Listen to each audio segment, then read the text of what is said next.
Alright, Brent Force here, TopVelocity.net. I'm going to do a pitch analysis here of Jacques. We're going to pair him up with a Savoie. He's a Japanese pitcher. He's 5'7", 5'9", not tall, but mid to upper 90s.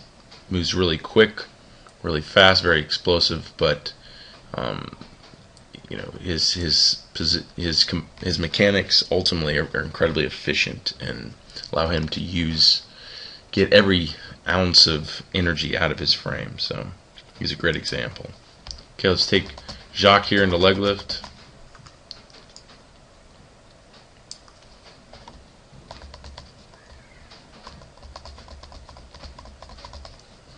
Take a Savoie here into leg lift. Okay.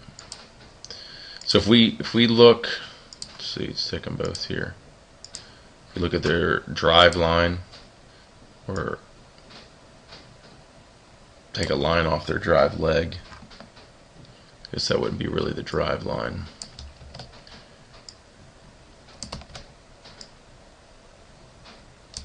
Sorry, I can't draw a straight line.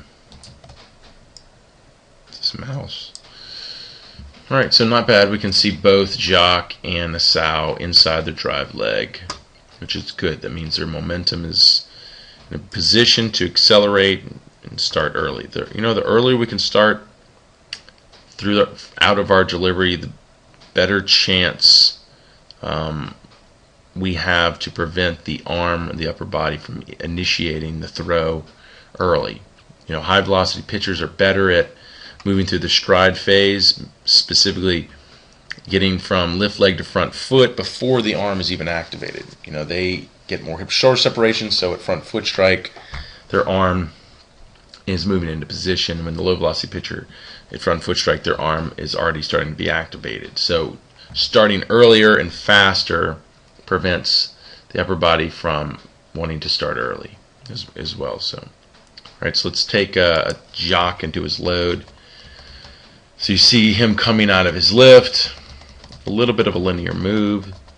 Lift leg is coming down pretty hard. There we go. We just start to see the hips really start to pick up. We don't see much of the lowering of the drive leg or building flexion in the drive leg while that momentum is moving forward. We see a little bit here. Now we're starting to see a little bit downward movement. Looks like it peaks out here. Don't see much more of a downward movement. Lift leg knee breaks the front hip right there.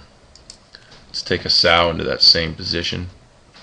You see you can only ultimately see his front hip and his knee moving at the same rate.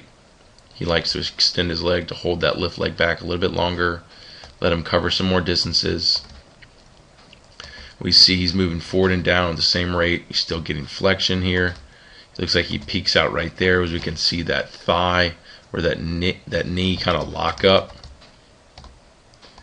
Right, and then now he starts to move forward a little bit, starting to go in a little bit of an extension. Lift leg knee breaks the front hip. Good load position here. Let's look at our angles now.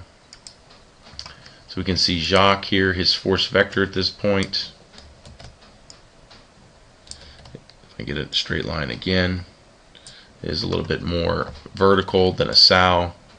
Savie's a little bit more linear. We're looking at something around this front hip, and we can just see how much farther Savoie is off the rubber here. And like we were talking about, those pitchers that can move earlier and faster potentially sink their upper to lower half up better at front foot strike. So look, if we take from that line to his hip, we can see he's covered a good distance. If we take Jacques from that line from the rubber to his hip, maybe he's definitely a little bit behind. Okay. Notice here too, a Savoie is more closed with his front side. Jacques here is opening his front side. We don't want to open that front side until just before front foot strike, because if that front side's open, that drive leg is going to have to start to extend, because when the front side starts to open, the drive leg knee starts to rotate down with that back hip. So let's see where they go from here. Let's take Jacques into this position. So you can see he opens up and he really throws that lift leg out hard at this point, like he's reaching out. So he's reaching out. We can see back here, slips into a little extension because he's opening up so far that drive leg knee is turning down. So we can still see this is still a fall and a reach with the lift leg. Okay. So now he's in this long split, completely open, and the drive leg is fully extended, and he hasn't built much linear power yet. Still in this downward movement. Looks like the ankle here is trying to extend. Maybe a little bit of a kick. So that's pretty much all the power we're getting out of his back leg right there. That little bit of a kick. And then he comes down hard.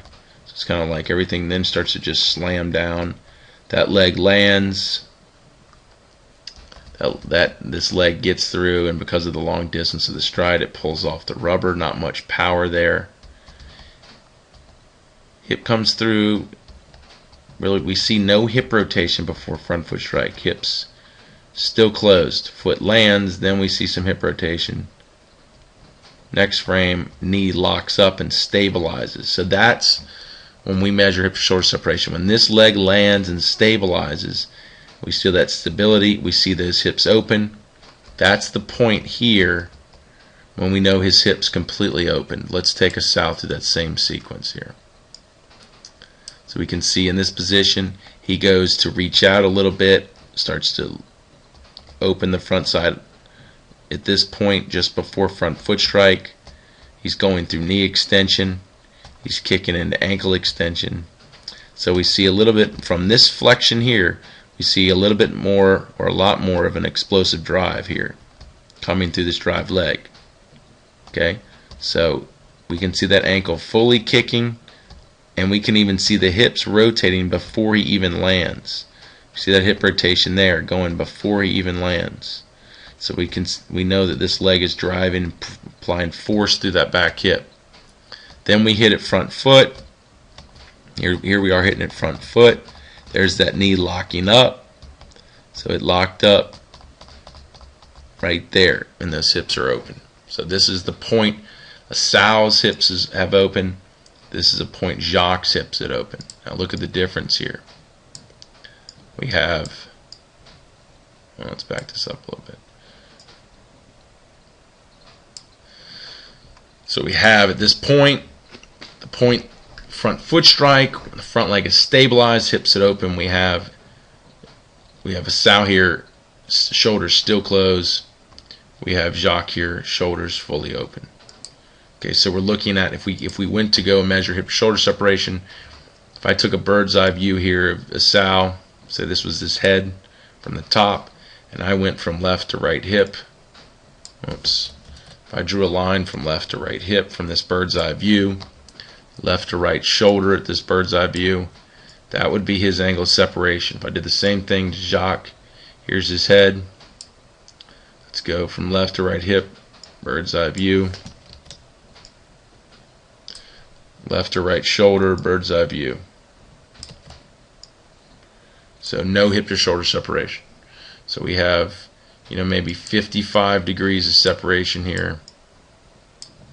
We have 0 degrees of separation here. So Jacques is still not implementing any hip to shoulder separation. So if we go back to where Jacques did not drive the hips through, what limited him from driving the hips through, we pretty much see didn't build much flexion. Faster athletes, they lower their center of gravity, they build more flexion in their legs. That allows them to push, drive, build ground reaction forces, accelerate their speeds. So if we put them both in their loads here, you can see Sal is a lot lower to the ground. He's got more flexion in that leg. He's loading more on that leg. And then coming out of there, we see a more dynamic drive and extension and an ankle kick before that front foot lands. So when he lands and stabilizes, those hips open at the same time that arm is cocking into front foot. If we take Jacques through that same move, we don't see a drive, we see a reach with the front leg. So no drive, just the leg falling and the opening and reaching of the front leg. The last second, a little push off the ankle, and then a hard fall in the front foot, and then stable, and then the hips opening. So there's no ground react. There's very little ground reaction forces here. There's very little drive through coming through the drive leg.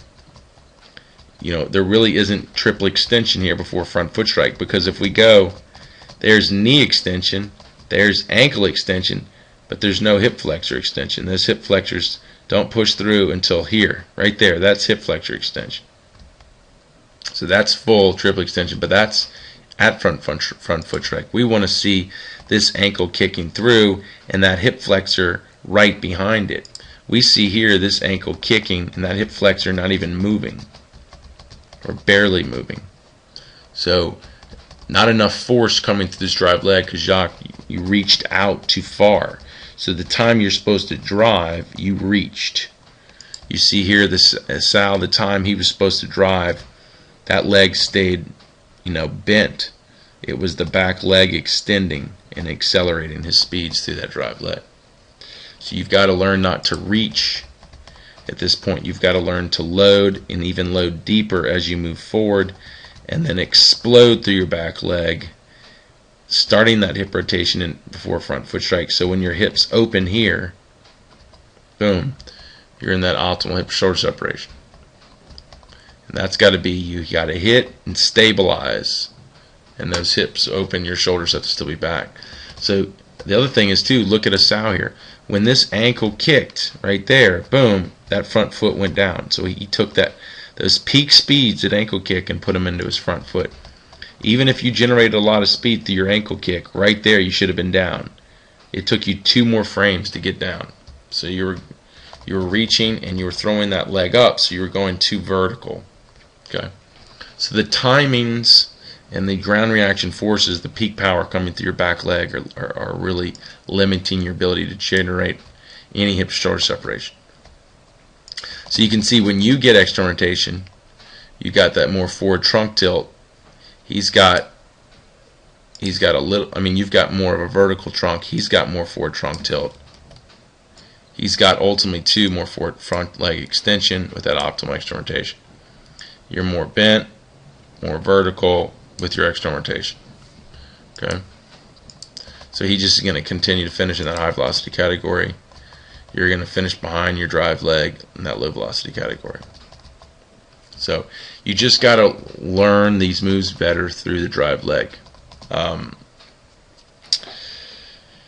the sled drill is great for this. Ultimately, all the med ball throws and target throws, that's all we do. We start in full strides. We even start on our knees, and we learn to drive and extend, and triple extend, and fire the hips open before the shoulders. You just need to get better at those drills. You need to get those, chest up, momentum med ball throws to 40 miles per hour. You need to get those shoulders closed, momentum separation throws to 42, 44 miles an hour. Those are goals that we want, which should correlate to some high velocities with the target throws. So, hope this helps, Jacques. If you need to come down, brush up, improve this stuff. This is going to be a big summer. We're going to have a lot of guys coming in this summer. You're welcome to come down and help you kind of tackle this stuff. So, I hope this helps. Appreciate you sending a video.